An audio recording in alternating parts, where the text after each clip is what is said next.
ಈಗ ನಮ್ಮ ಜೊತೆ ರಾಜು ಅವರು ಇದ್ದಾರೆ. ರಾಜಿ, ಈಗ ಡಿ.ಕೆ. ಶಿವಕುಮಾರ್ ಅವರು ಅಂತೂ ಇಂತೂ ಮುಖ್ಯಮಂತ್ರಿ ಆಗ್ತಿದ್ದಾರೆ. ತಮ್ಮ ಮೊದಲ ಪ್ರತಿಕ್ರಿಯೆ ಹೇಗೆ ಅನಿಸ್ತದೆ ಇವತ್ತಿನ ದಿನ? ಹೇಳಿ ಸರ್, ಏನು ಅನಿಸುತ್ತ ಇವತ್ತು ಡಿ.ಕೆ. ಶಿವಕುಮಾರ್ ಮುಖ್ಯಮಂತ್ರಿ ಆಗ್ತಾರೆ, ಏನು ಅನಿಸ್ತದೆ? ಅಂತೂ ಎಲ್ಲ ಮುಖ್ಯಮಂತ್ರಿ ಆಗೇ ಆಗ್ತಾರೆ. ಕಣಗಣನೆ ಇದೆ. ಓಕೆ, ಆಗಲಿ ಅಧಿಕಾರ ಸ್ವೀಕಾರ ಮಾಡಲಿ.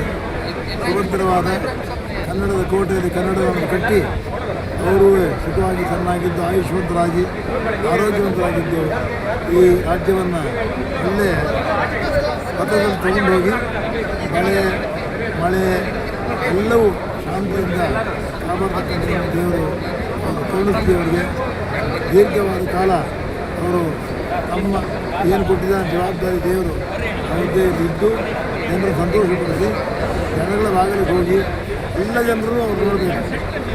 ಆಗಬೇಕು ಅಂದರೆ ಬರೀ ಜಿಲ್ಲೆಗೆ ಹೋಗಬೇಕು. ನಾವೆಲ್ಲ ಸಾಮಾನ್ಯ ಜನರು ನೋಡಿ ತುಂಬ ಇವರೇ ಜಿಲ್ಲೆಗಳಿಗೆ ತಾಲೂಕುಗಳು ಹೋಗ್ಬಿಟ್ರೆ ಮುಖ್ಯಮಂತ್ರಿ ಸಂಗತ ಇರುತ್ತೆ.